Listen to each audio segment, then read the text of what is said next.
Donc, on peut commencer ce Café Nil. Vraiment, merci Sophie Beaupère et Jean-Yves Blais de cette participation au Café Nil ce matin. C'est un sujet qui est un sujet, la prise en charge du cancer en France, qui est un sujet qui est majeur pour la population. C'est la première cause de mortalité pour la population française. C'est une des pathologies qui se chronicisent, certes, mais qui sont toujours porteuses d'un message difficile pour non seulement les malades, mais aussi pour leurs familles, leurs entourages et leurs aidants. Donc c'est presque un fait de société qui résume beaucoup des problématiques du système de santé et surtout beaucoup de problématiques des associations de malades et des groupes de réflexion autour de prise en charge qui soient modernes et qui soient efficaces. Et donc, le fait que vous ayez accepté de nous parler est quelque chose de tout à fait fort. Je vais tout de suite vous laisser la parole. Je ne sais pas qui commence, si c'est Sophie ou Jean-Yves. Ben, on s'est coordonné avec Sophie. Je pense que je vais démarrer et puis je lui passerai le ballon. Et bien voilà. Jean-Yves, c'est à vous. Bien, merci tout d'abord de l'invitation. C'est un vrai plaisir d'être avec vous aujourd'hui. Et effectivement, comme vous le soulignez, la France et le traitement du cancer, c'est une histoire qui est ancienne. À travers déjà l'identification des centres de lutte contre le cancer régionaux comme un outil de mise à disposition de soins d'excellence partout sur le territoire qui date pas très loin d'une centaine d'années maintenant pour certains centres, mais en tout cas coordonné dès 1945 par le général de Gaulle. En fait, on vit une période absolument extraordinaire en matière de prise en charge des patients atteints de cancer. Extraordinaire parce que toutes les promesses qui, si on fait remonter un peu le temps qui viennent en fait de l'identification des mécanismes intimes de la cancérogénèse, compris avec l'article célèbre dans les années 76 et le prix Nobel qui en est issu pour l'identification des oncogènes. Toutes ces promesses sont en train d'être progressivement remplies. Et évidemment, comme toujours, quand on analyse en détail un processus biologique qui est complexe, eh bien, on s'aperçoit que la réalité est encore plus complexe que ce que l'on estimait et que nous ne capturons pas encore l'intégralité de cette complexité. Pour autant, et c'est ça le point essentiel, je pense, la France garde une place majeure dans la prise en charge des patients atteints de cancer, du fait d'une organisation du système de santé qui permet autour de centres de référence, bien entendu les CLCC, mais également d'autres, et de réseaux qui sont bâtis autour de ces centres de référence, grâce à des réseaux coordonnés de recherche clinique, grâce à des programmes de suivi des patients, la France garde un poids scientifique tout à fait important dans la prise en charge de ces patients. Alors, quelles sont les conséquences de cette biologie mieux comprise du cancer? Eh bien, elles sont multiples. Elles vont commencer d'ailleurs, peut-être ça peut être paradoxal, par une amélioration des traitements locaux, puisqu'il faut bien se souvenir que 400 000 cancers par an, 160 000 patients qui vont décéder de cancer, mais les traitements locaux, la chirurgie au premier rang, et puis ensuite la radiothérapie, et puis de nouveaux traitements locaux, sont les stratégies thérapeutiques curatives pour la majorité des patients. Beaucoup de patients n'auront pas besoin d'autre chose qu'un geste chirurgical bien conduit, qu'un geste radiothérapique bien conduit. Et peut-être ce que l'on peut rajouter, c'est que l'évolution de ces 20 dernières années, c'est une diminution de ce que l'on pourrait appeler la lourdeur des gestes. C'est-à-dire, on a remplacé très souvent des gestes mutilants, classiquement associés à la chirurgie du cancer, à des gestes conservateurs qui, au prix d'une rigueur de prise en charge bien construite, démontrée dans les essais cliniques, a permis d'obtenir les mêmes résultats et évidemment d'être moins mutilant. Je pense ici aux chirurgies de tumeurs du sein, je pense à certaines chirurgies digestives également que l'on peut désormais réaliser. Donc ces progrès du traitement locaux, ils sont majeurs, ils ont un impact majeur sur le devenir des patients. Je pense qu'il ne faut absolument pas les oublier, d'autant qu'ils continuent à évoluer grandement avec les progrès de chirurgie non invasive. Des progrès également organisationnels, Sophie reviendra tout à l'heure, avec des chirurgies ambulatoires, la prise en charge des patients en hospitalisation à domicile, mais également des progrès en radiothérapie. On se rend compte que des techniques de radiothérapie nouvelles et une utilisation de ces nouvelles approches de radiothérapie permettent de donner des résultats équivalents et avec une moindre, là encore, toxicité pour le patient. Je citerai qu'un seul exemple, c'est les traitements un peu condensés pour la prise en charge des cancers du sein en radiothérapie, qui permettent de remplacer je ne suis pas radiothérapeute, donc ils me corrigeront, mais en gros 25 séances par 5 séances avec évidemment beaucoup moins de contraintes de déplacement, beaucoup moins de contraintes à tout point de vue. Donc ces évolutions-là, elles sont majeures, elles sont plus discrètes que celles de la révolution scientifique que l'on a avec les thérapeutiques ciblées et les immunothérapies, mais il ne faut surtout pas les oublier. La révolution est donc sur les traitements locaux, et dans les traitements locaux, il y a également la radiologie interventionnelle qui est en train de pénétrer des champs d'activité que l'on ne soupçonnait pas accessibles. Certaines tumeurs qui ne sont pas accessibles à un traitement local, qu'ils soient chirurgical ou radiothérapiques, peuvent être détruits par le froid, par le chaud, et on a toute une nouvelle famille de thérapeutes qui viennent des radiologues. Alors, dans quelques centres très spécialisés, mais qui peuvent opérer sur les patients des traitements qui vont être réellement transformés. Il s'agit souvent du traitement de métastase, mais pas seulement. Parfois, des traitements de tumeurs locaux-régionales peuvent être effectués de cette manière. Toujours dans les traitements locaux, un des points majeurs des traitements locaux, c'est bien entendu d'obtenir le matériel biologique pour permettre l'analyse du tissu qui a été prélevé. Alors pendant très longtemps, et ça reste évidemment d'actualité, et ça restera d'actualité pour qu'on n'ait tout de suite pas d'ambiguïté, l'examen histopathologique, l'examen microscopique de la tumeur est le socle. C'est ça qui nous dit c'est un cancer, c'est pas un cancer. Et ce sont nos collègues anatomopathologistes qui vont nous dire ça. Par contre, ce qui est saillant dans les 5 ou 10 dernières années, c'est l'irruption de 2 outils complètement différents, mais également d'égale importance à mon sens. Le premier, c'est celui de la biologie moléculaire. La biologie moléculaire qui nous permet de mieux comprendre le processus intime de l'oncogénèse. Et là où nous regardions juste un examen histologique, eh bien, nous sommes encore en mesure de regarder des mutations. Hein. L'article de 1976, le prix Nobel sur les oncogènes, nous sommes en mesure de regarder les mutations et l'ensemble des mutations. Donc on peut regarder un gène, on peut regarder 20 à 100 gènes, on peut regarder 500 gènes. Et maintenant, on peut regarder les gènes de toutes les gènes de la cellule tumorale. Pire, ou mieux plutôt, je devrais dire, on peut regarder cellule par cellule parfois. Alors, ce n'est pas des outils diagnostiques, hein. Je tempère tout de suite l'enthousiasme. Ce ne sont pas des outils diagnostiques, mais ce sont des outils qui nous permettent de classer les maladies d'une manière complètement inédite. C'est-à-dire qu'on n'a plus de cancer du poumon, on a des cancers du poumon. Et ils sont aussi radicalement différents que le cancer du sein, le cancer du pancréas et le sarcome et la leucémie. Ils ont des caractéristiques biologiques, un comportement et une histoire naturelle complètement différents. Donc il faut évidemment utiliser ces outils pour avoir un impact thérapeutique et dans les choix des traitements, mais également dans l'estimation du pronostic. Et puis on a un deuxième type d'outil, donc l'analyse moléculaire devient majeure. Elle permet d'ailleurs, avant de passer au deuxième outil,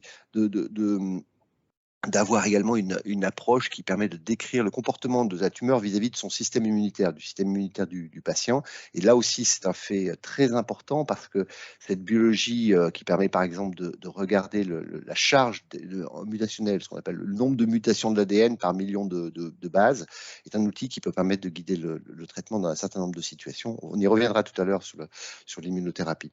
Le deuxième outil, c'est l'intelligence artificielle et l'analyse des images, qui est en train là aussi de pénétrer notre système diagnostique. C'est plus immature, c'est pas mettre au même rang, hein, mais on voit bien que nos collègues anatomopathologistes vont maintenant avoir comme aide des outils qui permettent de classer les maladies avec une analyse d'image et permettre là encore de mieux classer sur le plan pronostic les tumeurs, et qui parfois, ces outils d'analyse d'image vont nous permettre non pas de remplacer la biologie moléculaire, mais d'être tellement corrélé à la biologie moléculaire que ça va nous permettre d'avancer avec des techniques juste d'analyse d'image. Cette puissance de l'intelligence artificielle pour le diagnostic est assez spectaculaire. J'en parle d'ailleurs pour l'imagerie des lames, mais on pourrait également en parler beaucoup pour l'imagerie radiologique, parce que c'est à peu près la même chose qui est en train de se passer de ce côté-là. Donc on a des outils qui sont en train d'être révolutionnés, et la conséquence pratique de cela, c'est, on vient de le dire, c'est une fragmentation de ce qu'on appelle les cadres nosologiques. C'est-à-dire qu'il n'y a plus de cancer du poumon, il y a des cancers du poumon, des cancers du sein, etc. etc. L'utilité de ça, c'est que chaque maladie étant différente, son traitement va potentiellement être différent. La difficulté de cela, et sans être trop caricatural, c'est que la cancérologie est en train quand même de se transformer en une discipline qui traite beaucoup de maladies rares, de cancers rares, devrais-je dire. Vous le savez peut-être, ma spécialité en clinique, c'est la prise en charge de certains cancers rares qui s'appellent les sarcomes, qui font à peu près 2%. Et à l'intérieur de ces 2% de cancers, il y a à peu près 150 sous-types, sans parler des sous-types moléculaires. Donc c'est une vraie forêt compliquée. C'est la même chose pour le reste de la cancérologie. Or, les cancers rares ont un problème. Et c'est un problème historique qui n'est pas français, hein, qui est un problème global, planétaire. Les cancers rares, c'est 22% de tous les cancers, toutes tumeurs confondues, et c'est 30% de la mortalité. Pourquoi? Parce qu'ils n'ont pas accès aux traitements innovants, parce qu'ils sont mal reconnus, parce qu'ils sont globalement pris en charge de manière inadéquate et de manière un petit peu retardée. Or, ce que l'on est en train de voir, c'est que cette fragmentation des cadres nosologiques qui est procurée par ces nouvelles classifications moléculaires aboutit à une augmentation du nombre de cancers rares pour lesquels on ne peut plus faire des approches de recherche clinique, on va dire, traditionnelles. Donc, fragmentation des cadres nosologiques, et la contrepartie extraordinaire pour le chercheur et pour le clinicien, c'est la possibilité de donner des traitements sur l'anomalie moléculaire causale, sur ce qui fait démarrer la tumeur, sur ce qui cause la tumeur, avec des résultats que l'on n'espérait même pas il y a encore 20 ans. C'est vraiment absolument remarquable. Certaines thérapeutiques sont données et ont multiplié l'espérance de vie par 4 ou 5.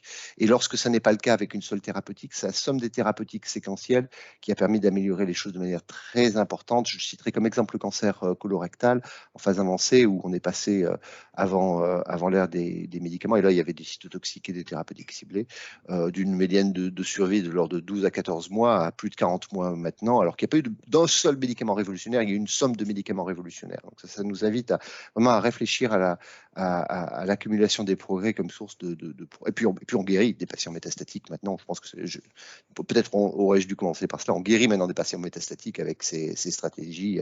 J'ai dans ma patientèle, et je m'occupe que de cancers rares, donc c'est encore plus fréquent dans les cancers fréquents, j'ai dans ma patientèle des patients qui ont eu les traitements quand ils étaient encore des numéros et qui sont encore sous le traitement, des numéros de programmes de recherche clinique, et qui sont encore sous le traitement 25 ans après, et qui sont comme vous et moi, et qui vivent normalement, et ça n'existait pas avant. Ça, c'est vraiment des progrès tout à fait importants. Bon, tout ça vient dans un contexte, dans cette période extraordinaire pour la médecine, vient dans un contexte d'un système de santé un petit peu fragilisé tout de même. Un petit peu fragilisé, pourquoi? Eh bien parce que nous avons probablement pas assez de médecins, pas assez de soignants du fait d'une démographie médicale plutôt en berne, mais également parce que les traitements se complexifiant, on rajoute un gros corpus de connaissances à avoir avec une démographie qui est pas en notre faveur. Et avec une nécessaire changement d'organisation qui est en train de se faire jour. On a des établissements d'excellence de prise en charge en France qui sont multiples. Évidemment, les centres de lutte contre le cancer en font partie, et ils doivent se situer au sein d'un réseau qui permet de coordonner et qui doit permettre, c'est le principe même de la sécurité sociale, qui doit permettre la prise en charge des patients de manière adaptée. Et certains patients n'ont pas besoin de venir sur Lyon ou sur Paris, d'autres patients auront besoin, mais l'important c'est de le coordonner. C'est pas toujours quelque chose qui est très simple à faire. C'est un point majeur. Un autre point majeur, je pense, et qui est vraiment à souligner, parce que c'est un enjeu fort des années à venir, c'est la contribution des patients. Les patients ont un rôle majeur désormais dans l'analyse de ce que nous sommes en train de dire, dans l'évaluation, dans évidemment le dialogue avec le corps médical, mais également le dialogue avec les pouvoirs publics. En gros, les décisions thérapeutiques, il faut toujours s'en rappeler, la décision thérapeutique, la décision de prise en charge, elle doit toujours être coordonnée avec le patient. Mais là, on est un peu au-delà, c'est comment on les fait participer au processus décisionnel qui engage l'ensemble de la prise en charge. Et puis jusqu'au programme de recherche. Et moi, je vois avec une très grande satisfaction, ça fait une quinzaine d'années que ça a commencé vraiment de manière significative, mais les patients qui jouent un rôle croissant dans les programmes de recherche, qu'est-ce qu'on va faire comme recherche, vers où devons-nous aller? Je crois qu'il y a encore beaucoup à faire, mais je crois que nous sommes pas mal en train de progresser de ce point de vue-là. Donc voilà, on est dans une période assez extraordinaire. La prise en charge globale des patients, elle impose toutes ces complémentarités que je viens de dire, prise en charge locale de qualité, prise en charge par un diagnostic adapté adapté aux outils technologiques de notre période, prise en charge avec des outils médicaux adaptés aux résultats de ces outils diagnostiques. Donc, on est sur un changement qui est majeur. Peut-être un quatrième chapitre qui est particulièrement mis en exergue, je trouve, et c'est une très bonne chose, on trouve avec Sophie, et puis avec toutes les équipes d'Unicancer, que c'est vraiment une très bonne chose, c'est la question de la prévention.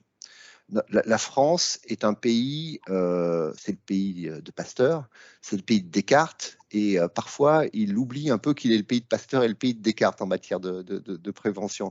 Un peu de rationalité dans l'approche, par exemple sur les vaccins, serait important. Juste quelques mots, hein. 40% des patients, pas 40% des cancers, pardon, ce sont les chiffres de l'Institut national du cancer, et qui sont très largement partagés, sont évitables. Tabac, alcool, alimentation inadaptée, sédentarité sont les facteurs de risque connus, mais également prévention avec des vaccins pour des virus qui sont oncogènes connus. Là aussi, ça a été un prix Nobel, il ne faut pas l'oublier, et qui, dans certains pays, je pense à l'Australie, je pense également à des pays plus proches de nous, aboutissent à une perspective d'éradication non pas d'un seul cancer, cancer du col de l'utérus, mais des cancers de la sphère ORL, chez les non-fumeurs, non-tabagiques, avec une vaccination des garçons et des filles, systématique. C'est quelque chose c'est une stratégie de prévention qu'il faut vraiment qu'on transforme. C'est vraiment, on n'est vraiment pas bon là. C'est vraiment assez consternant de voir que, alors je ne sais plus les chiffres exacts, Sophie les connaîtra peut-être mieux que moi, mais on était à moins de 20% de sujets vaccinés, pardon, pas de patients, de sujets vaccinés. Quand les pays frontaliers étaient à 80%, il faut vraiment qu'on progresse là-dessus. C'est quand même incroyable que cette défiance vaccinale, cette absence d'organisation en soit à ce niveau-là. Nous avons vraiment des progrès à faire. Tout le monde veut éradiquer le cancer. La première chose pour l'éradiquer, c'est d'abord d'éviter qu'il apparaisse. Or, on a des outils en main, hépatite B, HPV, je commence par hépatite B parce que ça a été également sur la sellette il y a une décennie ou plus, sont des outils thérapeutiques qui nous permettent de prévenir les vaccins, de prévenir des maladies mortelles. Je citerai juste un chiffre que j'ai calculé, c'est des maths très simples, hein, que tout le monde peut faire vu l'incidence des cancers du col de l'utérus. Je parlerai que du cancer du col de l'utérus. Parce que nous n'avons pas vacciné comme il fallait les petites filles à la sortie du vaccin. Dans les 10 prochaines années, quoi qu'on fasse, il y a 1000 femmes par an dans ce pays qui vont mourir d'un cancer du col de l'utérus qui aurait été parfaitement évitable si elles avaient pu être vaccinées. Rien que ce chiffre-là, ça fait monter un peu la tension. On se dit quel dommage, quelle tragédie de ne pas avoir fait ça, et ce, en plus, alors que ce sont des populations qui sont pas vaccinées sont souvent les populations qui sont un peu les plus à risque. Donc, un impact vraiment majeur de cette stratégie de prévention, et vous avez compris que j'ai focalisé mon chapitre prévention sur le vaccin, mais il y a beaucoup d'autres choses à dire. Le dépistage, on a quand même la chance d'être dans un pays où le dépistage est organisé et gratuit. C'est quand même plutôt un échec, ou je devrais dire un demi-succès, puisque seulement une partie des patientes bénéficient d'un dépistage organisé du cancer du sein. Même chose pour les cancers colorectaux, alors que l'impact sur la survie est démontré. On pinaille sur le cancer bronchique. Ok, il vaut mieux avoir une stratégie de lutte contre le tabac, mais il faut faire les deux, quoi. Il y a des patients qui vont faire des cancers, il faut bien les dépister. Et quand on les dépiste, on les traite plus tôt, et quand on les traite plus tôt, on les guérit. Et donc, on n'a pas besoin de faire des traitements lourds et compliqués. D'une manière générale, c'est quand même quelque chose qui doit être vraiment être mieux pensé, et on se réjouit avec Sophie et Unicancer que la stratégie de prévention soit au premier rang de nos préoccupations. L'objectif est que les cancérologues n'aient plus de travail dans quelques années. mais blague à part, nous n'y sommes malheureusement pas encore, puisque le cancer, qui est une maladie qui augmente avec l'âge et les défauts de réparation de l'ADN, malheureusement, c'est une maladie qu'on n'arrivera pas à éradiquer. Mais lorsqu'on peut les prévenir, c'est important de le faire. Pour finir, et avant de passer la parole à Sophie sur la spécificité que nous avons au sein d'Unicancer, dans les centres de lutte contre le cancer, sur la prise en charge des patients, je voudrais parler également des promesses du numérique. On a au sein des centres de lutte contre le cancer des réseaux de dossiers électroniques qui sont assez spécifiques, puisque nous traitons une seule pathologie. Ils sont assez standardisés, ils sont différents. C'est la coordination française, c'est le versant un peu hétérogène français que nous connaissons tous bien, mais on peut les exploiter. Et ça, c'est une mine d'or incroyable. Avec un outil qui a été construit au sein des centres de lutte contre le cancer qui s'appelle Consort, qui permet d'extraire des données avec des trous dans la raquette, certes, mais d'extraire des données solides. Qui est le patient? Qu'est-ce qu'il a comme maladie? Ça, c'est très bien décrit. Qu'est-ce qu'il va avoir comme traitement? Quel va être son devenir? Comment va-t-il rechuter? Est-ce qu'il va rechuter? Qu'est-ce qu'il va faire derrière comme autre maladie? Nous avons accès à 1 million, 1,5 million, Sophie le dira, dossiers que l'on peut ainsi analyser. La puissance de cet outil nous permet de trouver des choses que l'on ne regardait pas jusqu'à présent. Par exemple, identifier des facteurs de risque, de développer des seconds cancers, de complications, de devenir des patients, des facteurs socio-économiques, etc. C'est un outil majeur du futur, très simple en plus, puisqu'il s'agit que de travailler sur les données. Et le travail que nous faisons avec le Health Data Hub et avec plusieurs acteurs majeurs de l'analyse des données est une bonne illustration. Donc voilà un bref panorama de cette évolution extraordinaire que nous avons de la cancérologie, sur laquelle la France a des atouts majeurs, a également des faiblesses, nous allons y revenir dans quelques instants, je pense. Et puis, une des caractéristiques des centres, c'est également, et je pense dans cette période de très grande évolutivité, puisque les standards thérapeutiques changent tous les 3 mois ou 6 mois, c'est cette fluidité d'exercice, les petites unités mobiles et efficaces versus les gros paquebots. Dans la période scientifique que nous vivons, c'est vraiment assez essentiel. C'est un modèle agile en somme, hein, Sophie, le modèle des CLCC, mais je pense que tu vas le dire mieux que moi là. Oui, bien sûr, je pense qu'on en est convaincus autour de la table. En tout cas, ce qu'il faut avoir à l'esprit, c'est que les innovations et les évolutions majeures qu'a décrit Jean-Yves, elles ont vraiment évidemment des conséquences concrètes sur l'organisation des soins et sur la façon dont l'ensemble des professionnels de santé travaillent dans le cadre du parcours du patient. Il faut avoir à l'esprit qu'aujourd'hui, le parcours d'un patient atteint de cancer, il se fait à 95% en ville et à 5% en établissement de santé, et que ce parcours, en plus, compte tenu des évolutions qui ont été évoquées, il va être sur une durée qui est longue, avec une forme de vraiment chronicité de la pathologie. Du coup, on ne peut plus à la fois réfléchir comme avant, en termes d'organisation entre les acteurs sur un territoire, et c'est la même chose d'ailleurs en termes de financement. C'est vrai que nous sommes très actuellement force de proposition, notamment dans le cadre des différentes réformes, y compris la réforme du financement, et on est convaincu qu'il ne faut pas louper pour cette réforme l'enjeu de développer et généraliser davantage, en particulier pour les cancers, mais sans doute pour toutes les pathologies chroniques, le financement au forfait des parcours de soins, parce que c'est évidemment ce financement qui va coller à la réalité médicale et scientifique qui a été décrite. Alors, il y a quelqu'un qui dit qu'il ne me voit pas à la caméra, mais vous me voyez, non? Tout le monde me voit? Oui, on te voit, ouais. Sophie. Bon. Il y a quelqu'un qui... donc, il y a une expérimentation en cours dans le cadre de l'article 51 sur plusieurs volets, notamment Unicancer coordonne une expérimentation où sont présents les établissements de santé de tout statut, les médecins et les pharmaciens d'officine. Hein. Cela mobilise par exemple 150 000 pharmaciens d'officine sur tout le territoire, qui est une expérimentation d'un parcours patient pour les chimiothérapies orales à domicile. Alors ça, c'est vrai que c'est un parcours qui est très structurant, parce que ça permet vraiment de capitaliser sur les évolutions qui ont été évoquées, tout en améliorant la qualité de vie des patients. Le fait de pouvoir prendre les chimiothérapies orales à domicile, de ne pas faire des allers-retours sans arrêt en hôpital de jour.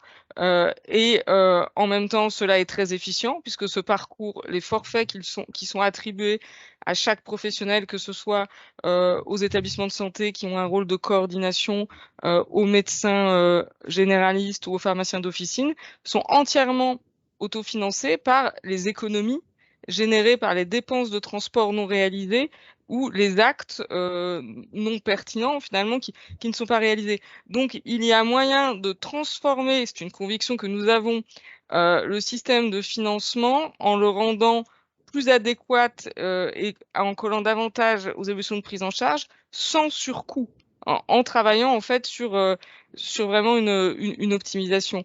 Et ce financement au forfait, il peut se décliner dans plusieurs domaines.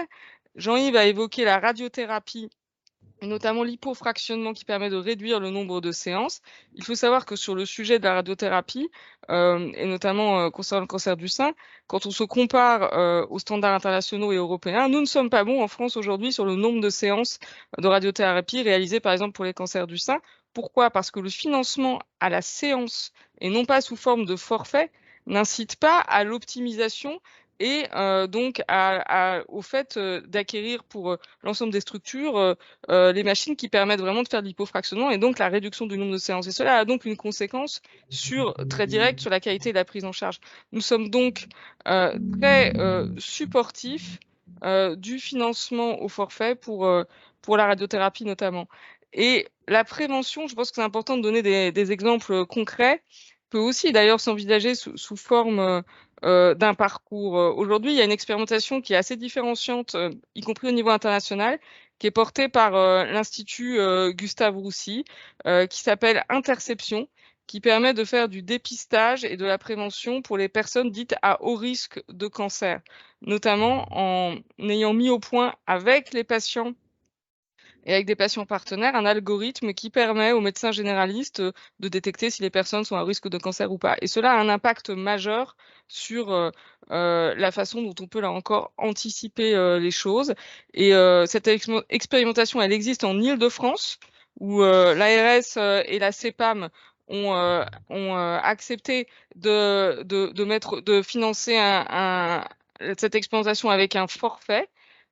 Et nous pensons qu'il faut généraliser au niveau national ce type d'expérimentation pour permettre d'être différenciant là encore et de pouvoir vraiment développer une prévention beaucoup plus efficace. C'est quelques exemples pour vous illustrer comment aujourd'hui on est quand même à une période charnière où il convient de pouvoir sans doute mettre fin au tout et deux A, comme notre président de la République l'a souligné, mais en ne loupant pas ce virage de financement qui permette de faire évoluer le système en collant aux innovations médicales et scientifiques. Alors c'est vrai que Jean-Yves a évoqué notre modèle. On ne peut qu'en parler aujourd'hui dans le cadre notamment de la réflexion qui est en cours, de la mission qui porte sur notamment le tandem médico-administratif dans les établissements publics. Ce tandem, c'est une réalité dans les centres depuis longtemps et c'est efficace. Je peux personnellement en témoigner. Puisque les centres sont pilotés par des DG, professeurs d'université, qui pour être nommés DG, eh bien, ont un processus de sélection qui passe par un vote de la CME, rappelons-le, de leur établissement, un vote du CA qui est présidé par le préfet, un avis du bureau d'Unicancer où des DG ont été élus par leur pairs. Et cet avis est transmis au ministre de la Santé qui nomme les DG. Donc ce processus déjà permet, sur la base d'un projet bien sûr qui est présenté par les candidats, permet de sélectionner, à mon sens, des professionnels qui sont bien sûr reconnus pour leur expertise médicale et scientifique, mais aussi qui ont des capacités managériales et à interagir avec l'ensemble des partenaires et des acteurs du territoire présents sur le territoire. Et le DG, en fait, choisit son DGA, en fait, dans un processus de recrutement avec un cabinet de recrutement. Et cela, donc, permet d'avoir, je pense, une légitimité, en fait, de ce binôme, et le DG étant reconnu par la communauté, parce qu'il a effectivement toutes les qualités que j'ai décrites. Et le binôme fonctionne bien, mais c'est pas le seul, bien sûr, atout en termes de gouvernance des centres. Il y a aussi quand même une grande autonomie qui est laissée aux responsables de département, l'équivalent des responsables de pôle, qui en même temps sont désignés par la direction pour une durée déterminée, avec un mandat déterminé, et un processus d'évaluation aussi, je pense que c'est important, de l'ensemble des professionnels des centres, notamment des médecins, sur la base de critères qui sont définis par la communauté. Et une taille, enfin, qui est un point important qu'on évoque souvent, qui est une taille qui permet d'avoir un fonctionnement agile, entre 1500 enfin entre 1000 et pour les plus gros 4000 professionnels. Cela permet effectivement de pouvoir se parler au quotidien, ce qui est gage effectivement de bonnes pratiques managériale. Alors évidemment, les centres, ils connaissent, pour faire court, les mêmes problématiques d'attractivité que l'ensemble des structures, avec une tension forte sur personnel paramédical de nuit, par exemple, comme tout le monde, et une volonté pour nous d'être vraiment à la pointe pour développer les pratiques avancées. On a parlé beaucoup des IPA ces derniers temps, mais nous avons, comme je le souligne souvent dans mes discussions avec le ministère de la Santé, dans les cartons, bien d'autres projets de pratiques avancées qui sont portés d'ailleurs par les médecins, par les radiothérapeutes, par les radiologues, manipulateurs, pratiques avancées pour les manipulateurs radio, pratiques avancées pour les techniciens de labo. Il faut évidemment, là encore, accompagner et suivre les évolutions tout simplement technologiques. Et puis l'activité en cancérologie est croissante et donc les tensions sur les ressources, évidemment, sont très fortes. Alors c'est vrai que nous sommes une branche patronale également, Unicancer, à nous tout seuls, je dirais, une branche patronale de taille moyenne, puisque l'ensemble des centres, c'est 22 000 salariés, mais une branche patronale branche professionnelle assez active, il faut bien dire, puisqu'on a signé là, ces 3 dernières années 27 accords, ce qui est assez conséquent, et on travaille beaucoup justement sur les parcours pour les professionnels, pour les infirmières, parcours pour les manipulateurs radio, parcours plus récemment sur les assistantes médicales pour reconnaître aussi leur spécialisation, puisque les assistantes médicales ont un rôle clé en cancérologie, aussi sur la coordination des parcours. Et plus récemment, on a signé un accord sur l'intégration des travailleurs handicapés dans les centres de lutte contre le cancer. Donc cette dynamique de branche, elle nous permet de coller au maximum aux évolutions qu'on a évoquées, même si nous sommes à but non lucratif, rappelons-le, sans activité libérale, 100% service public et aussi privé. C'est notre caractère hybride. Cela est une force, clairement. Cela nous permet d'être agiles et réactifs. Cela n'est pas toujours simple dans le cadre par exemple, de transposition des mesures qui sont données à l'hôpital public, comme ça a été le cas pour le Ségur ou plus récemment les revalorisations des gardes et des indemnités de nuit, mesures qui sont évidemment tout à fait favorables et que nous supportons, mais que nous devons à chaque fois quand même réclamer, entre guillemets, pour qu'elles puissent être transposées au CLCC. Les ESPIC, en général, ont le même sujet. Et cela est source de tension, il faut le dire clairement. On ne peut pas éluder non plus toutes les difficultés que nous pouvons avoir, qui sont importantes, il faut bien le dire. C'est source de tension dans nos établissements, parce qu'il y a souvent une incompréhension des professionnels et qui vivent ça comme une injustice quand il y a des mesures qui sont mises en œuvre pour l'hôpital public et qu'elles ne sont pas mises en œuvre pour les centres ou qu'elles tardent à venir. Mais nous avons un dialogue nourri avec les pouvoirs publics sur ces sujets et au fur et à mesure, nous arrivons à obtenir l'équivalent de ces mesures. Évidemment, la dernière mesure phare, ça a été la transposition de la revalorisation du point d'indice. Vous voyez, les 3% d'augmentation qui effectivement étaient attendus. Sinon, cela crée des tensions et une concurrence sans doute assez stérile entre des structures services publics.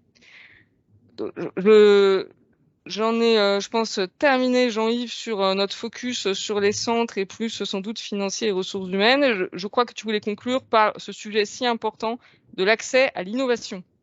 Oui, tout à fait. Et pour faire peut-être la transition avec ce que tu disais, l'enjeu que nous avons, l'enjeu organisationnel, il est aussi lié à des considérations que je qualifierais peut-être de sociologique presque au sein de notre profession. On a besoin de changer nos modes d'organisation, on a besoin des IPA dans un contexte quand même où il faut le rappeler, les IPA numériquement ne sont pas en mesure de venir compenser les manques que nous avons en termes de médecins. C'est vraiment un problème important, ces problèmes démographiques. Je redis les chiffres qui sont des chiffres connus, puisqu'ils sont sur Internet.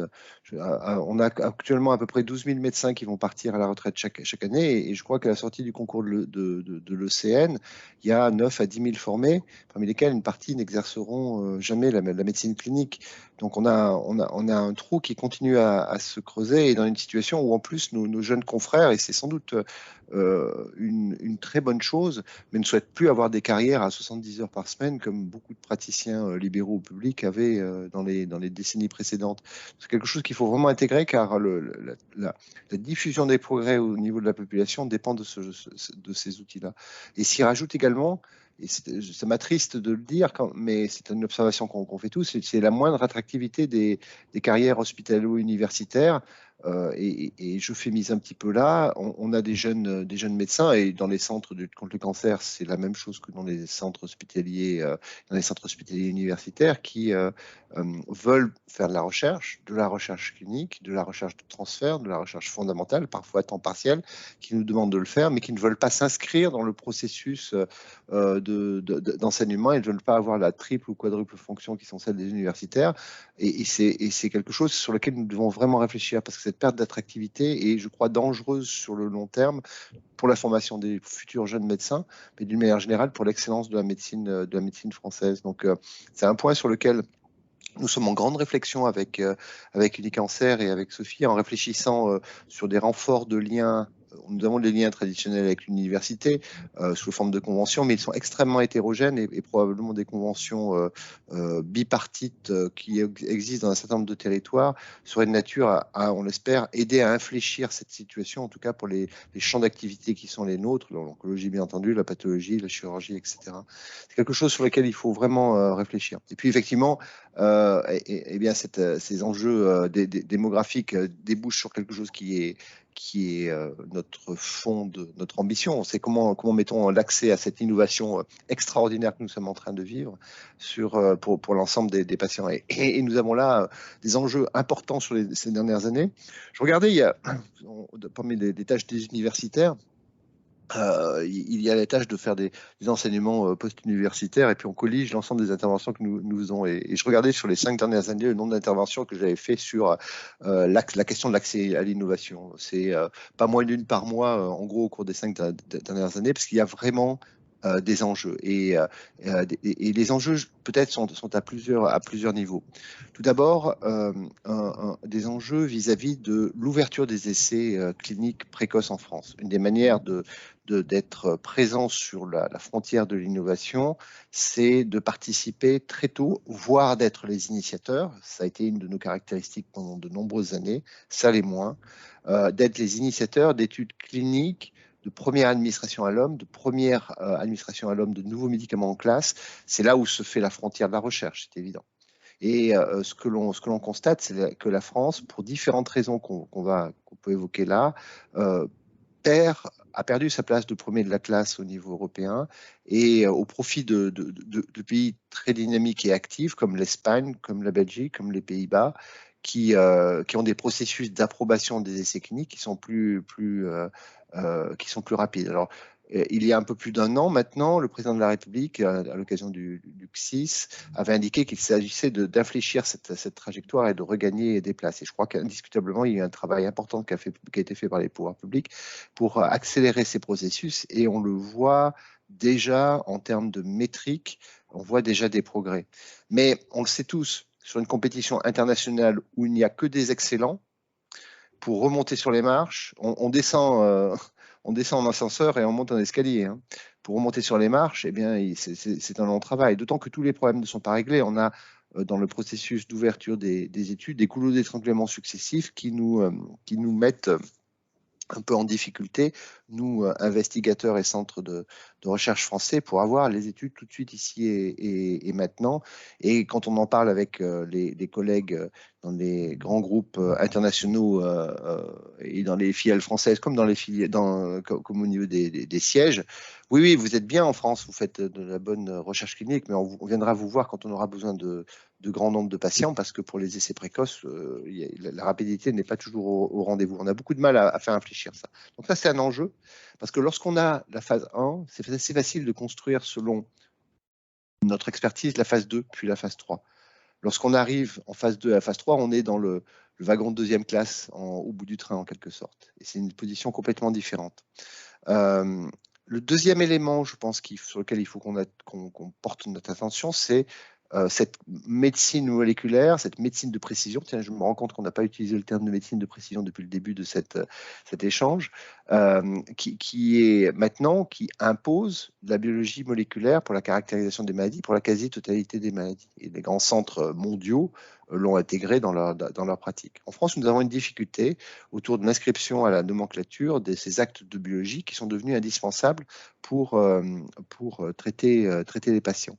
Leur prise en charge est compliquée, elle est globalement orchestrée autour de ce que l'on appelle le RIHN, qu'on a beaucoup, qui est une enveloppe fixe pour un nombre d'actes qui ne cesse d'augmenter dans la population générale avec des modalités de remboursement qui sont compliquées.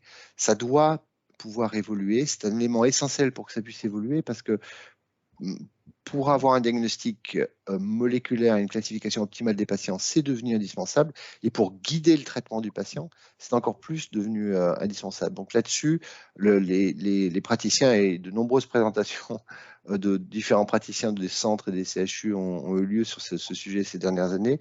Les praticiens ont beaucoup à faire pour essayer de faire passer ce phénomène. Juste un exemple pour une pathologie que je ne traite pas, mais qui est celui des inhibiteurs des PARP pour les tumeurs avec des mutations des gènes BRCA ou avec un phénotype HRD. C'est quelque chose qu'on a beaucoup de mal à faire passer, alors même que l'on a pu montrer que le bénéfice en survie pour les cancers de l'ovaire ne s'observe que sur ce sous-groupe de patients. Et qu'en ce moment, on est en train de traiter toutes les patientes parce que c'est plus simple de ne pas faire le test et de donner le traitement à tout le monde, alors même qu'on sait que le groupe des patients qui n'est pas HRD n'en bénéficie pas, voire peut-être délétère du fait de toxicité, puisque ce sont des traitements qui sont associés avec un risque, un peu comme les chimiothérapies cytotoxiques, de leucémogénique qui est différent de zéro. Donc il faut vraiment qu'on se penche collectivement, et d'ailleurs on est en train de se pencher, mais qu'on se penche rapidement, c'est-à-dire que au-delà des actes et des réunions que l'on puisse faire, que les choses puissent se dérouler. Ça fait 5 ans qu'on en parle, et on n'a pas de perspective que ça puisse bouger significativement avant de nombreux mois. On n'a pas de perspective d'ailleurs d'horizon. Il faut que ça bouge, parce que là il y a un vrai problème de retard, et un vrai problème d'inéquité, parce que vous allez très vite le comprendre. Je donne souvent cet exemple qui a été repris d'ailleurs. C'est que c'est facile de le faire quand on est à Lyon ou à Paris, mais quand on est en plein milieu de la Drôme où je suis né, et qu'on est un patient ou une patiente, c'est pas toujours évident d'avoir accès à la même chose que quand on est dans un grand centre. Et puis il y a le dernier point, enfin un autre point, parce que c'est pas le dernier, un autre point qui est important, c'est celui de la question des molécules onéreuses dans le contexte que l'on a indiqué. La cancérologie de 2023, ce n'est plus la cancérologie des années 80, bien sûr, 90, 2000, ni 2010. C'est une autre cancérologie. C'est une cancérologie de précision qui va pour de nombreux médicaments, que ce soit des immunothérapies ou des thérapeutiques ciblées, faire de la dentelle, faire un traitement de précision adapté aux patients. Et cette fragmentation des cadres nosologiques dont je parlais en introduction, qui aboutit au fait que pour certaines maladies, certains cancers du poumon sont des cancers rares, parce qu'il y en a 200 à 300 par an en France. C'est plus rare que les gystes, c'est plus rare que de nombreux sarcomes.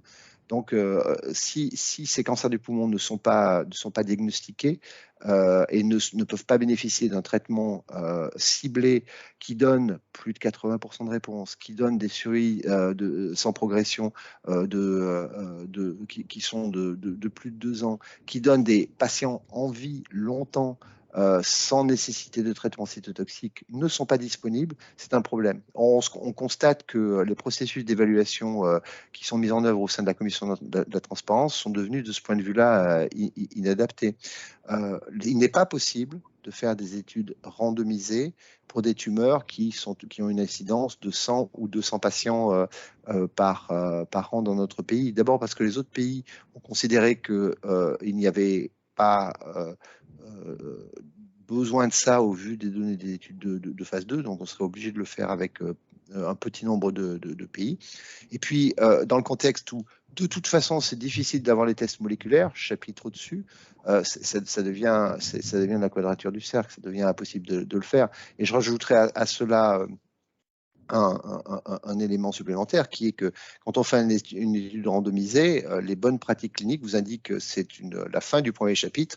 On ne peut faire d'études randomisées que lorsqu'il y a ce que les Anglais appellent l'equipoise, c'est-à-dire qu'on n'a pas d'hypothèse sur la supériorité de tel ou tel bras. On est réellement agnostique de ce point de vue-là. Or là, le moins qu'on puisse dire, c'est qu'on n'est pas agnostique. On sait qu'il y a un des bras qui est supérieur à la bonne vieille chimiothérapie cytotoxique qui donne 10% de réponse. Et randomiser peut être perçu comme assez difficile, là, par les praticiens, mais également par les associations de patients. Et se surajoute à cette situation une situation tout à fait inédite, mais c'est la crête de la cancérologie, c'est la crête du progrès, qui est celle de ce qu'on appelle les traitements agnostiques. Alors, traitement agnostique, ça, c'est une révolution totalement incroyable. Je vous disais tout à l'heure que l'histologie reste le socle diagnostique. Mais parfois, sur le plan thérapeutique, l'anomalie moléculaire est plus importante que le type microscopique. Et certaines translocations, on va donner les noms, hein, des gènes NTRK, il y en a 3, du gène RET, du gène ALK, du gène ROS, il y a une liste, sont tellement puissantes en termes de processus oncogéniques et se retrouvent dans une très large fraction de tous les cancers, sein, pancréas, côlon, poumon, sarcome, toutes les tumeurs, que lorsqu'on a cette translocation, le traitement donné pour lutter contre le produit du gène de fusion va marcher de manière quasiment univoque. Les données sont assez solides de ce point de vue-là. Et là, on a sur un autre problème méthodologique qui est insolvable. Si on nous demande un essai randomisé, qu'est-ce qu'on fait? Qu'est-ce qu'on met dans le bras contrôle? Le traitement qui marche pour tous les autres, le bras contrôle, c'est quoi? C'est une chimiothérapie qui marche pour tous les autres traitements, pour toutes les autres maladies? Bien sûr que non, il n'y en a pas. Il n'y a pas de chimiothérapie univoque, elles sont quand même encore un peu adaptées au type histologique. Est-ce qu'on donne un traitement spécifique du cancer du sein pour le prochain cancer du sein qui sera dans le bras contrôle, du pancréas pour le prochain pancréas qui sera dans le bras contrôle? C'est absurde. C'est des traitements patchwork dans le bras contrôle, ça ne sera pas accepté. Un placebo? Ouais, mais le placebo, je reviens au point des bonnes pratiques cliniques, on fait un essai randomisé seulement lorsqu'on est sûr qu'il y a une équivalence entre le traitement contrôle et le traitement nouveau. Et là, c'est franchement pas éthique. Donc, on n'a pas de solution pour ces traitements agnostiques autre que d'avoir de nouveaux concepts. Et là-dessus, c'est un point vraiment qu'il faut réfléchir parce que le fait de ne pas adapter les critères d'évaluation à cette nouvelle situation aboutit à plusieurs désastres importants, je pense. Le premier, et c'est celui qui nous heurte le plus, je pense, c'est celui de l'inéquité de traitement. Pour les inhibiteurs de NTRK et les inhibiteurs de RET, dans les centres tels que celui où je travaille ou les centres de lutte contre le cancer ou de nombreux CHU, les patients dont on va faire le diagnostic vont pouvoir effectivement en bénéficier dans le cadre d'études qui seront mises à leur disposition. Pour les patients qui viennent de territoires à distance de ces centres de référence, ils n'auront pas accès même au diagnostic, ils n'auront encore moins accès aux études. Donc il y a une inéquité de fait qui résulte directement de l'absence de prise en charge par la collectivité, c'est le sens de la sécurité sociale. Le deuxième, c'est que pour les praticiens, c'est un petit peu épuisant de voir qu'on fait de la recherche de qualité, qu'on est dans les essais cliniques, y compris dans les New England, ravis, mais que derrière, on ne peut pas traiter les patients. Ça, je pense que c'est une source très importante, en fait, et on le voit à travers simplement les réseaux sociaux sur les différentes décisions qui émergent au fil de l'eau. C'est une immense frustration et une source de démotivation majeure. J'irais jusqu'à dire que je pense que c'est pas étranger à l'absence d'attractivité, la perte d'attractivité des carrières hospitalières universitaires, il me semble. Donc il faut être très vigilant là-dessus. Et ensuite, je pense qu'il faut tout de même revenir un peu à la raison. Les praticiens qui sont susceptibles d'évaluer ces nouvelles tendances, de la cancérologie sont des praticiens qui participent aux essais de la cancérologie. Les fameux conflits d'intérêts ou liens d'intérêts que l'on peut avoir avec les laboratoires avec qui on a fait ces études ne sont en aucune mesure des liens qui sont de nature à obscurcir le jugement ou le biaiser. Il faut dire les choses de manière transparente, mais interdire à un évaluateur connu sur la scène internationale et qui est d'ailleurs souvent sollicité par d'autres pays pour évaluer, interdire une évaluation au sein de notre territoire national est quelque chose qui est absurde et qu'il faut faire évoluer. Pour finir, j'aurais montré, pointé du doigt avec une espèce de petit clin d'œil, la complexité du système. Nous avons un grand programme depuis 2017 qui s'appelle le plan France Médecine Génomique, qui propose un séquençage de l'ensemble du génome, des cancers et des maladies rares. Je vais rester sur le cancer uniquement, gratuitement pour tous les patients pour quelques indications qui ont été judicieusement sélectionnées. C'est un programme à plusieurs centaines de millions d'euros qui tourne pas mal. Il a connu un peu de retard, mais il tourne pas mal. Et on peut avoir ainsi un génome complet qui permet d'analyser la totalité des caractéristiques de la tumeur. Et on tombe souvent sous ces anomalies moléculaires. On tombe sous ces anomalies moléculaires, on a fait le diagnostic, on l'a payé avec nos impôts, et le diagnostic moléculaire étant fait, il n'est pas toujours possible de trouver le traitement pour le patient chez qui on l'a identifié. Il faut donc revenir à de la raison et permettre en se mettant autour de la table, de régler cette quadrature du cercle, qui est quand même une quadrature du cercle purement administrative au sein de notre pays.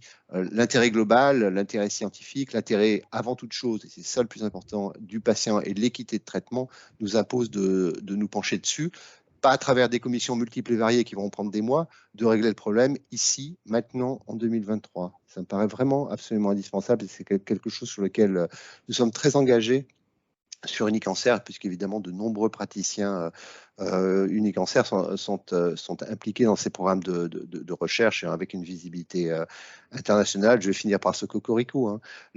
Sur les chercheurs hautement cités français en médecine clinique, il y en a près de la moitié qui sont des cancérologues au sein des établissements Unicancer, toutes disciplines confondues.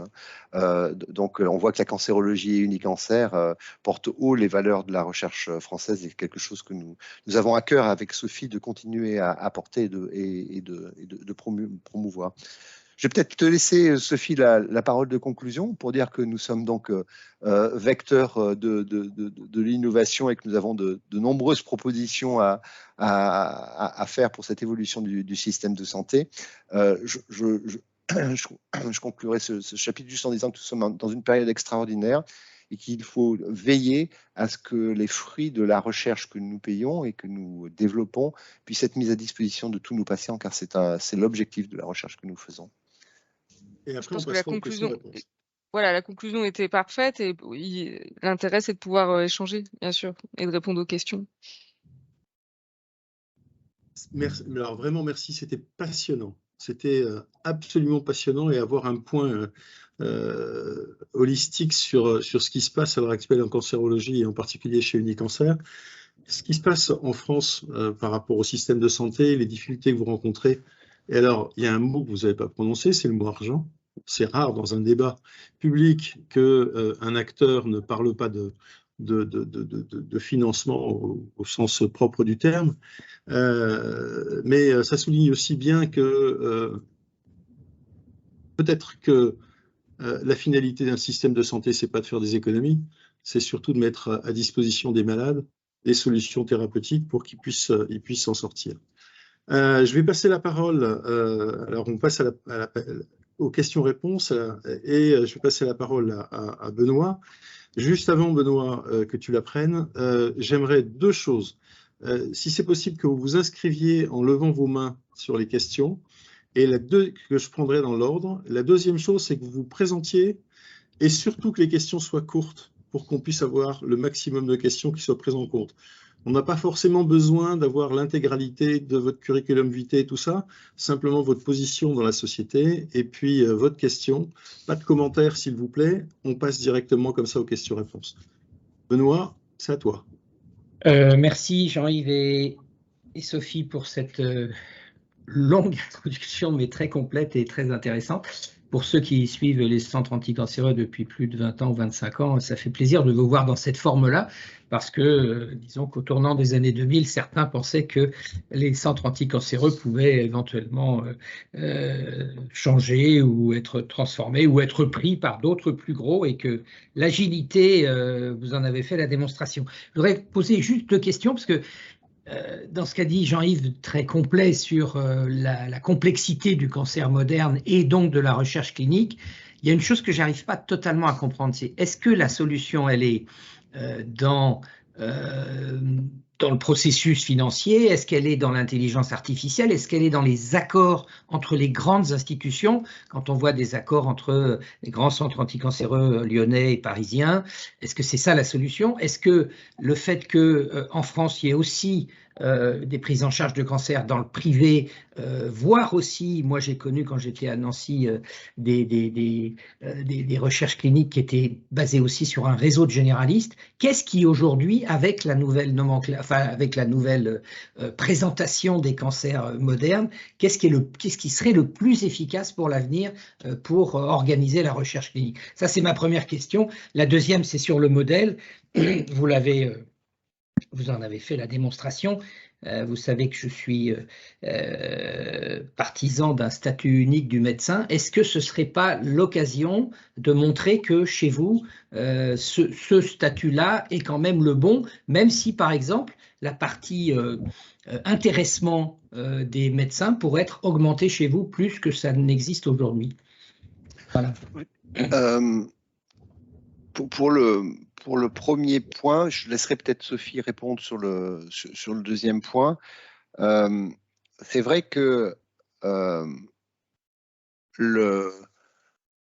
l'enjeu, je pense, il est plus démographique que quoi que ce soit d'autre. Bien sûr, il est financier, mais on va partir du principe que notre mission en tant que médecin, en l'occurrence exerçant exclusivement dans le public, puisque on va le redire, il n'y a pas d'activité privée dans les centres de lutte, mais notre mission, c'est de prendre en charge la totalité des patients de manière équitable. C'est le principe de la sécurité sociale auquel nous sommes tous très attachés.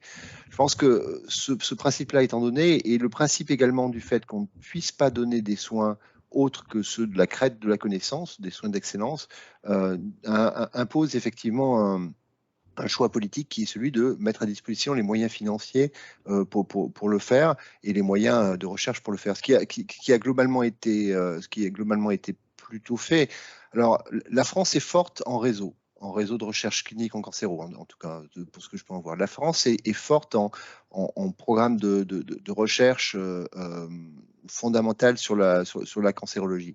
Là où elle a un peu de mal, c'est à transmettre le produit de cette recherche aux soins quotidiens du patient, parce que les embûches ou les complexités administratives sont d'une nature telle que ça empêche et ça retarde.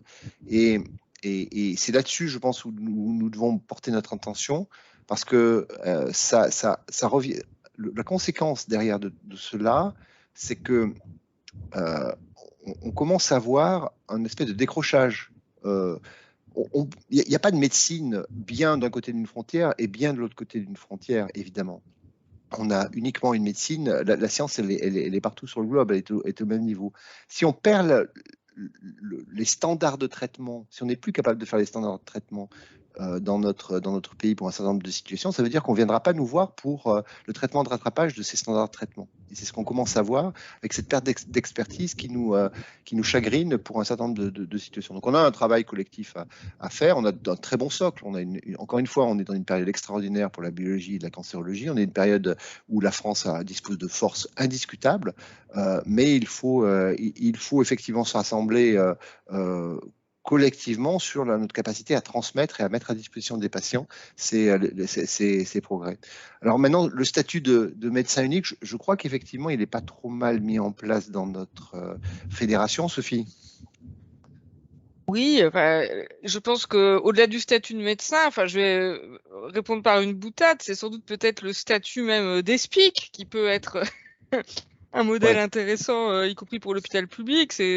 D'autres acteurs le disent, parce qu'effectivement, il y a le fait effectivement d'être de gestion privée, d'avoir des contrats de travail, d'avoir une convention collective comme je l'ai évoqué, et sans doute quand même un gage d'efficacité. Là, je donne un point de vue personnel, et parce qu'on peut pas parler du statut de médecin, Benoît, sans évoquer cela finalement, je pense. L'intéressement, oui, ça existe dans les centres. Ça reste, comme tu l'as dit, c'est pas des volumes, on va dire, financiers énormes, mais ça a été mis en place de longue date. Tous les centres aujourd'hui ont un accord d'intéressement. Effectivement, il y a un intéressement collectif qui est vraiment qui est le même pour tous les professionnels et qui va être quelques centaines d'euros par an, hein, de l'ordre par exemple de 300 € par an pour chaque professionnel quand on déclenche l'intéressement. Donc ça n'a rien de significatif, même si la symbolique est importante, évidemment. Et après, effectivement, il y a une part on va dire, ce qu'on appelle part variable, qui concerne l'ensemble des professionnels, dont les médecins, et qui est lié à l'évaluation qui est réalisée aux entretiens d'évaluation. Le montant, là encore, est quelque chose qui est vraiment minoritaire dans la rémunération, mais qui effectivement est important pour les praticiens. Après, il ne faut pas éluder les problématiques que nous rencontrons. Nous sommes, comme l'a souligné Jean-Yves, 100% service public, il n'y a pas d'activité libérale dans les centres. C'était dans la constitution même, hein, dans les statuts des centres. Cela avait été voulu de cette manière par les pouvoirs publics. Nous y sommes attachés, mais cela aujourd'hui crée des difficultés dans certaines spécialités. Radiothérapie, anesthésie, imagerie, médecine nucléaire, puisque bien sûr, comme toujours, il y a des praticiens qui partent en libéral, mais il y a aussi des jeunes praticiens qui viennent se former dans les centres et qui partent après dans les CHU où l'activité libérale est possible et autorisée. Donc c'est vrai que ce n'est pas complètement simple aujourd'hui de rester attractif, en particulier pour les jeunes générations dans certaines spécialités. Voilà, pour dire les choses de manière très très claire. Merci beaucoup. Et peut-être pour rebondir encore, j'étais très frappé de voir qu'un certain nombre de jeunes praticiens vont dans le secteur libéral, ce qui est tout à fait bien, et ils font des thèses de sciences. C'est quelque chose qui n'existait pas il y a quelques années.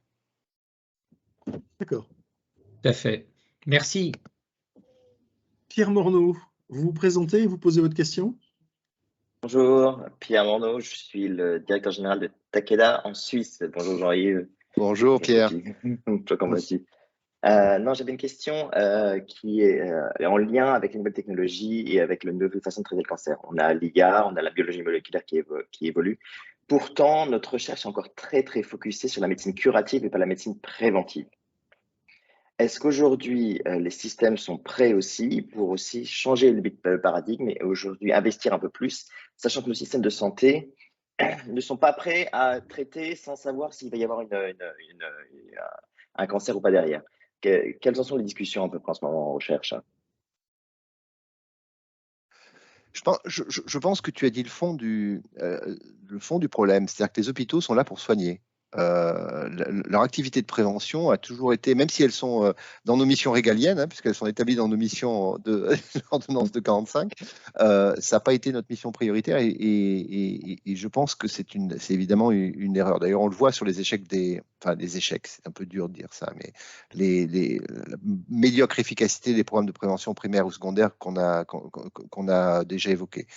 La seule réponse que je pourrais te faire, c'est que je crois que l'élan qui est donné par la stratégie décennale, j'espère qu'il va aller dans cette direction. Parce que je crois effectivement qu'on est désormais dans une situation où on peut réduire le nombre de cancers, on peut prévenir des cancers pour des sujets connus pour être à risque, non seulement par des stratégies d'évitement des facteurs oncogéniques, mais également peut-être par des thérapeutiques permettant de les prévenir. Je connais quelques programmes qui sont en train de lancer ces programmes d'intervention thérapeutique préventive. Ça n'existait même pas et c'était même pas envisagé il y a quelques années. Peut-être que ce n'est que le début, on va voir dans le déroulement de cette stratégie décennale. Merci beaucoup. Frédéric Collet. Oui, bonjour, vous m'entendez? Oui, mets ta caméra. Très bien, bonjour. Oui, voilà. Bonjour Jean-Yves, bonjour Sophie, et d'abord un grand merci pour cette présentation et cet état de l'art qui est vraiment essentiel. Deux questions assez simples finalement. Alors pardon, je ne me suis pas présenté. Je suis ambassadeur Santé 2030 et je suis également personnalité qualifiée sur la mission qu'a lancée la Première ministre sur le financement des produits de santé. Donc vous me voyez venir. Deux questions, en fait, une question peut-être pour Jean-Yves et une question pour Sophie. La question pour Jean-Yves, elle est autour de l'évaluation, puisque la question de l'évaluation est très présente aujourd'hui. On a vu les articles qui circulent et Jean-Yves l'a évoqué à l'instant sur cette évaluation qui est de l'innovation et cette reconnaissance de l'innovation qui n'est pas satisfaisante avec des produits qui reçoivent en particulier des molécules qui reçoivent des ASMR, quelquefois qu'on ne comprend pas bien et qu'on ne peut pas bien comparer entre les pays. Est-ce que Jean-Yves a une recommandation à faire sur le sujet et quelle serait la bonne façon de faire évoluer cette évaluation? Puis ma deuxième question, elle est pour Sophie, évidemment, sur le financement et en particulier le financement au forfait. Est-ce que vous pouvez un peu développer sur ce que vous avez en tête sur le sujet et la façon de bien prendre en charge, bien reconnaître l'ensemble de la prise en charge du patient tout au long de son traitement avec, là aussi, comme Jean-Yves l'a évoqué, une façon des évolutions et de la prise en charge du patient qui est en pleine évolution. Merci Frédéric. Alors pour la première partie de la question, c'est assez simple en fait. Les experts, ceux qui ont des liens d'intérêt, doivent pouvoir participer au process d'évaluation. Point 1. Point 2, ce process d'évaluation ne peut pas ne pas tenir compte des évolutions de la science. Ça serait absurde, évidemment, puisqu'il est au cœur du processus d'évaluation des résultats, et il est au cœur même de ce que l'on veut faire en analysant les résultats. Or, ce processus d'évaluation, on l'a vu à travers la publication de la Commission de la transparence, il est devenu inadapté pour les raisons de randomisation qui ne sont plus réalisables. Je pense que rien qu'avec cela, en s'adaptant aux données 2023 de la science et en remettant les experts au centre du dispositif, on arriverait déjà à faire beaucoup de choses. Il y a un troisième élément que je vous cite parce qu'il me paraît vraiment assez éloigné de nos préoccupations. Dans mes maîtres de formation, j'ai eu beaucoup de Français, mais j'ai eu également des praticiens étrangers. Je trouve qu'un de mes maîtres, j'étais en conférence avec lui hier soir pour le développement d'un nouveau médicament. À 70 ans, il est toujours aussi actif. Et il m'a appris que lorsqu'on a vu le problème, il faut le régler rapidement. Il ne faut pas le régler, il ne faut pas lancer des commissions compliquées, des choses comme ça. Lorsqu'on a identifié le problème et que tout le monde est d'accord, il faut le prendre à bras-le-corps et le résoudre en quelques semaines, quelques mois. Parce que c'est la procrastination, qui est quand même un petit peu une de nos spécialités dans l'évaluation administrative, est quelque chose qui est délétère parce qu'on n'y arrive pas. On a un problème, il faut le régler, il faut le faire tous ensemble. Et il faut vraiment le faire tous ensemble parce que ce que je constate pour travailler, pour évaluer un certain nombre de structures, c'est que tout le monde est de bonne volonté. Il n'y a pas de... tout le monde veut faire bien. Tout le monde. Mais le résultat net, c'est que parfois, ça ne marche pas du tout. Donc, une fois qu'on a fait ce constat-là commun, avançons ensemble. Jean-Yves, j'ai une...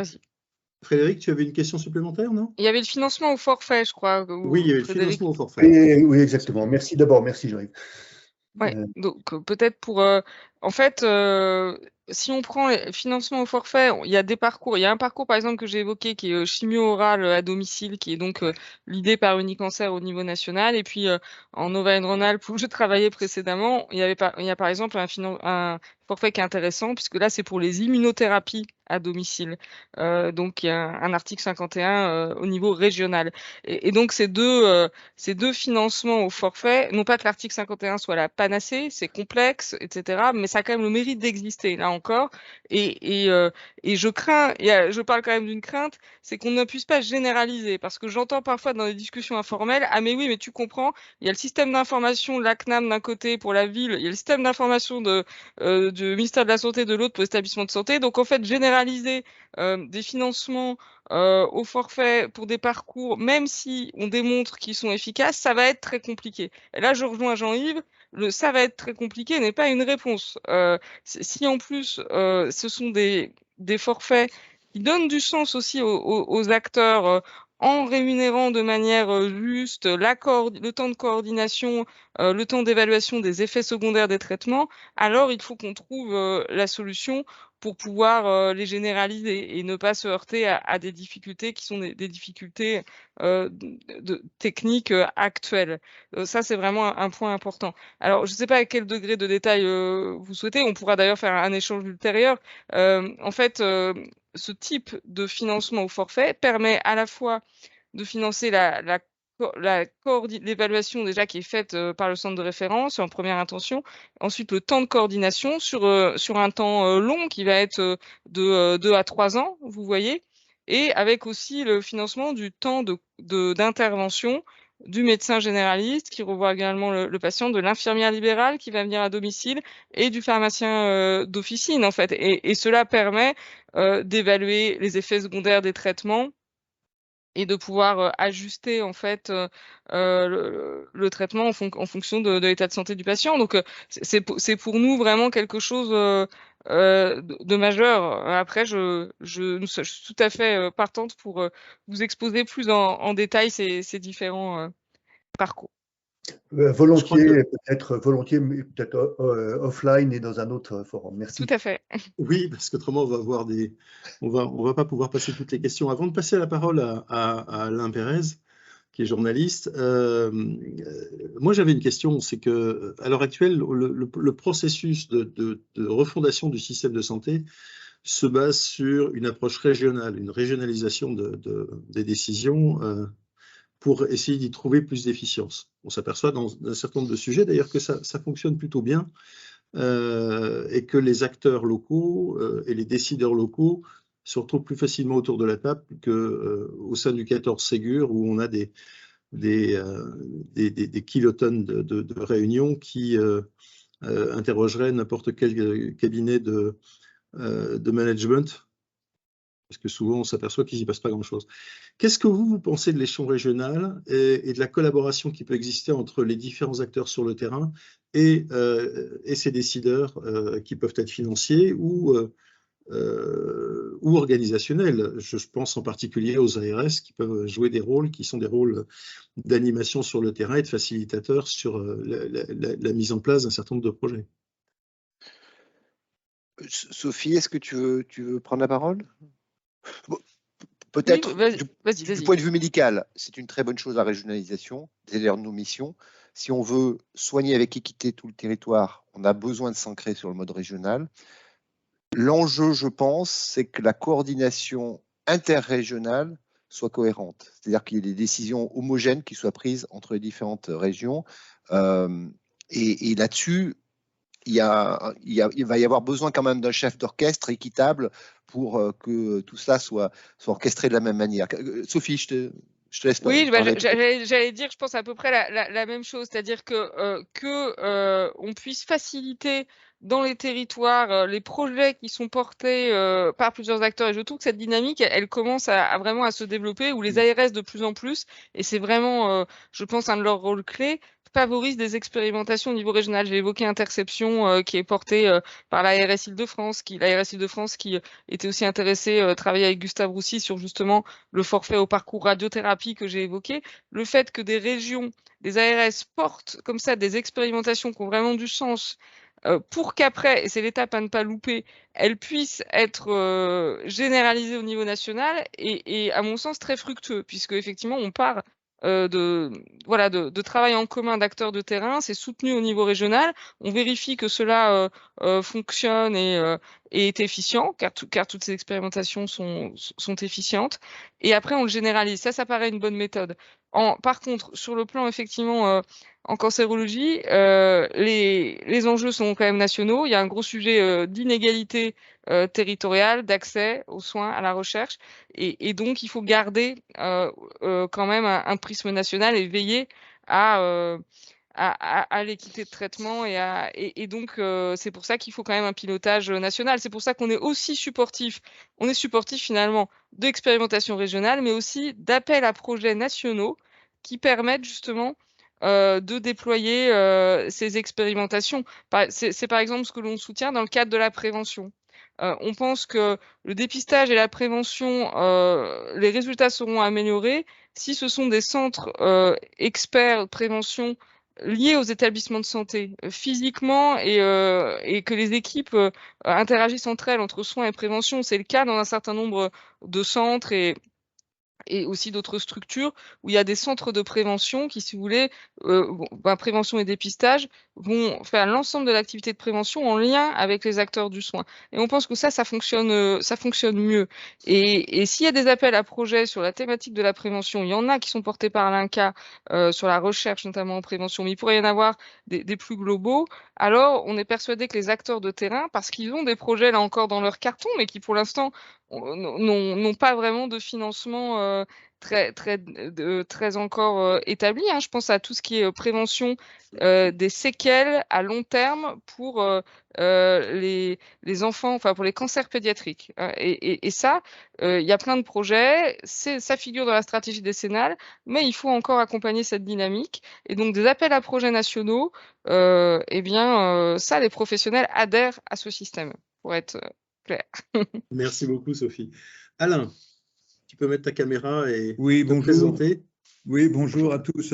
En fait, je voulais poser une question que je pose à chaque fois d'ailleurs, c'est une question qui est récurrente, c'est à propos du remboursement des tests génétiques. C'est un vieux serpent de mer et personne ne comprend vraiment pourquoi la situation n'évolue pas alors que tout le monde est d'accord et Jean-Yves l'a dit très clairement tout à l'heure, c'est une composante majeure de la prise en charge des cancers qui deviennent, comme ça a été dit très clairement, des maladies rares et tout. Bon, on connaît très bien le contexte. Et alors le système du RIHN reste bloqué sur lui-même et on a l'impression qu'on ne progresse pas. Et comme ça a été dit également par Jean-Yves tout à l'heure, ça fait pratiquement 5 ans, moi j'entends les professionnels dire mais qu'est-ce qu'on attend. Alors Jean-Yves, que faut-il faire? Est-ce que faut-il s'attendre à une bonne nouvelle en 2023? Comment va-t-on définitivement éliminer ce serpent de mer là, qui pénalise tout le monde et qui est en fait un obstacle à une bonne prise en charge de la cancérologie en France, c'est évident. Merci. Alain, merci de cette question. Effectivement, on l'avait déjà évoqué. Je pense qu'il ne faut pas attendre une bonne nouvelle.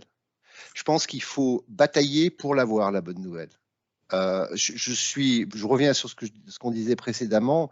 C'est une des difficultés en France. On fait de bons diagnostics, mais on ne fait pas de thérapeutique sur le plan de l'organisation administrative toujours. On a beaucoup de choses. On a montré, y compris avec des financements nationaux, que on faisait mieux. Avec cette organisation-là, et 5 ans plus tard ou 10 ans plus tard, l'organisation n'est toujours pas mise en place. On faisait mieux en termes de curabilité ou de coûts. Ouais, non, il faut toujours être proactif. D'ailleurs, le sens de notre échange aujourd'hui avec Sophie, c'est un des chapitres de cet accès à l'innovation. Il y avait d'autres choses qu'on voulait dire, mais ça fait partie de cette démarche. Il faut dire partout et tout le monde que ça ne peut plus continuer comme ça, cette procrastination inefficace qui dessert les patients, qui en fait est une source d'inéquité. J'insiste là-dessus. On n'est pas tous égaux actuellement sur le territoire national à cause de ça. Donc on a une mission tous ensemble de régler le problème. Dans la mesure où il n'y a pas d'obstacle, il n'y a pas de personne qui veut empêcher ces remboursements de tests. Évidemment, tout le monde voudrait bien que ça fonctionne bien, mais ça ne fonctionne pas. Donc, emparons-nous du problème et réglons-le. Donc, n'attendons pas de bonnes nouvelles, bataillons pour l'avoir dans l'année 2023. Voilà un discours que j'adore. Thomas Bonnotte, mettez votre caméra, présentez-vous, posez votre question. Oui, bonjour à tous. Bonjour et Sophie, merci beaucoup pour votre intervention. Je suis responsable de partenariat chez Okin. Je travaille donc dans l'intelligence artificielle qui a été mentionnée par Jean-Luc dans son introduction. Nous, on développe des outils diagnostiques, on aide aux essais cliniques aussi à trouver des solutions. Aujourd'hui, selon vous, qu'est-ce qui freine la diffusion et l'accès à cette innovation? Est-ce que c'est l'adhésion par les professionnels de santé, la compréhension par les patients, l'accès aux données? Voilà, merci beaucoup. Je pense que toute nouvelle technologie a cette période, et alors c'est évidemment pas mon domaine de spécialité, mais à cette période de progressive où les praticiens se l'approprient et en voient la différence. Et progressivement, on assiste avec la courbe de Gauss habituelle. Donc, je ne suis pas inquiet par l'adhésion au niveau des praticiens. En fait, pour moi, ces outils-là ont exactement les mêmes caractéristiques que ceux qu'on vient de dire sur les outils de la biologie moléculaire. C'est-à-dire qu'il faut, ce sont des outils modernes, on ne sait pas très bien, ce sont des objets un peu bizarres pour les évaluateurs administratifs sans doute, et c'est là-dessus qu'il faut travailler pour les mettre à disposition dans la mesure où ils trient efficacement, où ils rendent des services qui sont, je suis convaincu puisque j'y travaille, mais ils rendent des services qui méritent d'être évalués de manière soigneuse, mais qui indiscutablement sont en train de transformer les choses et surtout d'aider et d'accélérer les process de diagnostic en augmentant leur qualité.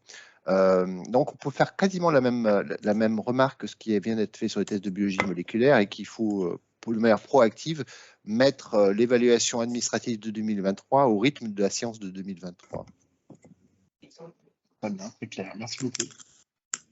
Alors, avant de passer la dernière question à Younes, il se passe quelque chose quand même en ce moment en France. On s'aperçoit qu'il y a la Société française de médecine préventive qui commence à dire que les traitements n'arrivent plus, alors qu'ils sont dans d'autres pays. On voit des associations de malades et des groupements comme France Asso Santé qui dénoncent la même chose. On a des think tanks comme Pensons Patients qui montent au créneau pour dire attendez, là, on nous laisse à côté de la plaque en ce qui concerne l'accès au traitement. Donc on voit que la problématique d'accès qui était souvent réservée et un peu l'apanage de l'industrie pharmaceutique commence à diffuser largement au sein de la société.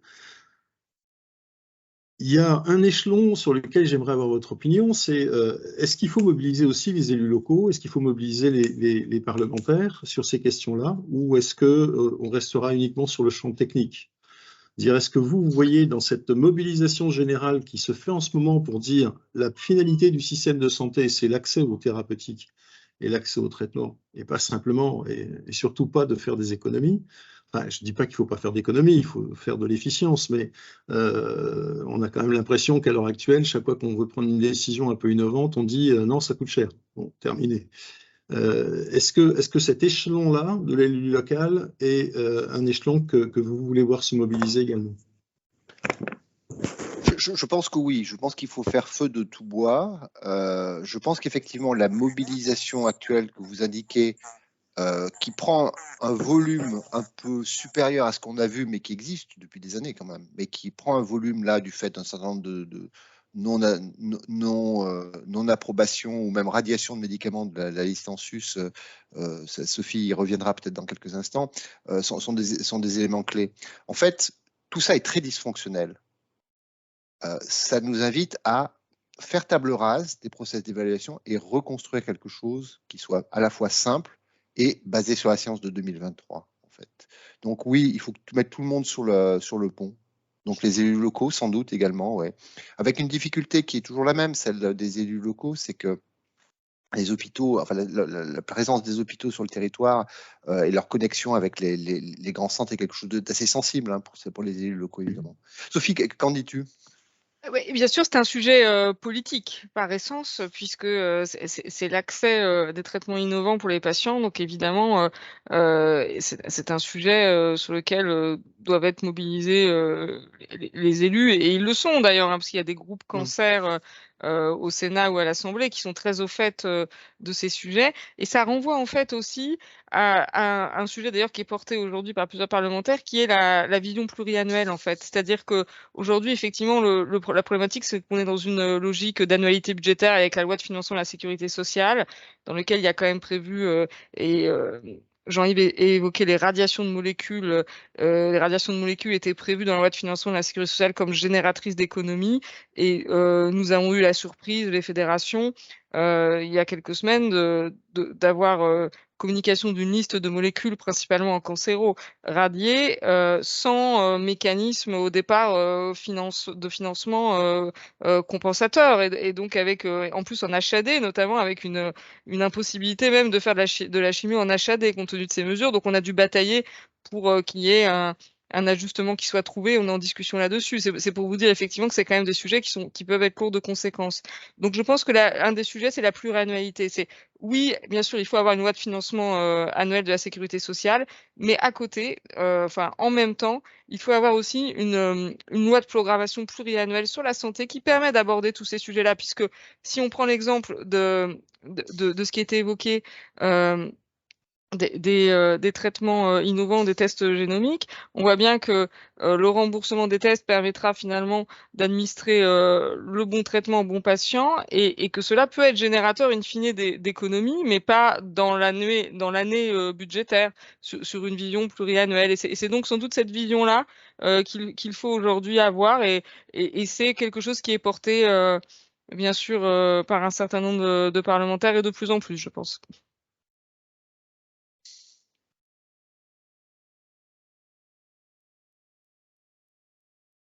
J'avais coupé mon micro. Merci beaucoup, Sophie. Younes, dernière question, et puis comme ça nous permettra de rendre la séance tout à fait dans le cadre temporel dans lequel on exerce ces caféniles depuis leur origine. Merci Olivier. Alors, j'avais 2 questions, mais je n'en poserai qu'une du coup. Ça concerne les essais cliniques. En début d'année, la NSM a sorti une première évaluation, un premier bilan de son guichet innovation-orientation. Et quand on écoute la NSM, finalement, on a l'impression que nos administrations sont déjà performantes. Et quand on vous écoute, et de manière générale, quand on écoute les acteurs de terrain, on a le discours exactement inverse. Donc, ma question, c'est où est-ce que nous, on doit se situer par rapport à ça, entre les uns qui nous disent que ça ne fonctionne pas et les autres qui nous disent on est déjà très performant. Et dans le cas où on n'est pas suffisamment performant côté administratif, j'entends, où est-ce que ça bloque concrètement? Est-ce que c'est au niveau de la NSM? Est-ce que c'est au niveau des CPP? Est-ce que c'est des protocoles d'essais cliniques qui ne sont pas suffisamment solides? Où est-ce que ça pêche? C'est pas simple. Globalement, lorsque quelqu'un dit « je suis génial » et que l'autre dit « c'est nul », la vérité est en général entre les deux. Maintenant, il faut juste regarder, boutade mise à part. Non, je pense que la NSM a indiscutablement fait des progrès en métrique. Le problème, c'est que la NSM n'est pas le seul acteur. Derrière, il y a des goulots d'étranglement en série, le DCPP, la signature, le contrat unique, tout ça sont des enjeux qui sont importants et que ces goulots d'étranglement en série viennent dans un contexte où, encore une fois, la compétition, elle est mondiale. Nos amis espagnols font bien et vont de mieux en mieux, eux aussi. Donc, même si on rattrape, on est toujours derrière. Même si on progresse, nous, à l'intérieur de ça, on est toujours derrière. Et je reviens sur la perception, encore une fois, internationale. La France n'est plus perçue comme un terrain d'innovation. La discussion auquel je faisais référence il y a quelques minutes avec mon maître ancien disait « Mais Jean-Yves, est-ce que tu penses que cette fois-ci, on va pouvoir avoir une activation rapide parce que vraiment la molécule est originale, ce qui est vrai, et on voudrait être activé, on croit à la qualité de la science française, mais est-ce que tu crois qu'on peut le faire? Est-ce qu'il ne vaut pas mieux qu'on aille dans notre pays ?» Alors, vous imaginez bien ma réponse, venez. Mais parfois, on n'a pas ce niveau de discussion. Parfois, ça sera plus simple d'aller en Espagne, en Belgique ou aux Pays-Bas. Bref, la réponse à la question, c'est qu'il faut tous ensemble qu'on se décide à donner une métrique collective pour que entre dépôt du dossier et le premier patient dans l'étude, il se déroule moins de 45 jours, 60 jours, peu importe. Et qu'on ne se satisfasse pas du succès d'un seul des éléments, parce que ça ne suffira jamais. Vraiment, merci pour ces réponses. Merci pour ce cafénil. Ça a été un moment absolument passionnant, comme je le disais tout à l'heure. Je pense que pour beaucoup, on a découvert des pans entiers du futur de la cancérologie. Futur d'ailleurs qu'il faudrait faire en sorte de faire mieux connaître, parce que ça porte autant d'opportunités que de menaces, ou de dangers. Et avertir sur les dangers, c'est aussi quelque chose qu'on ne sait pas faire en France, ou du moins on en parle tellement généralement que c'est l'arbre qui cache la forêt. Mais il y a des opportunités que vous nous avez présentées qui sont absolument extraordinaires pour les malades et pour la société française. Donc il faut vraiment travailler ensemble sur tous ces enjeux. Merci encore et à très vite pour le prochain Cafénil. Je vous salue tous. Merci à tous. Merci beaucoup. Merci à toutes et tous.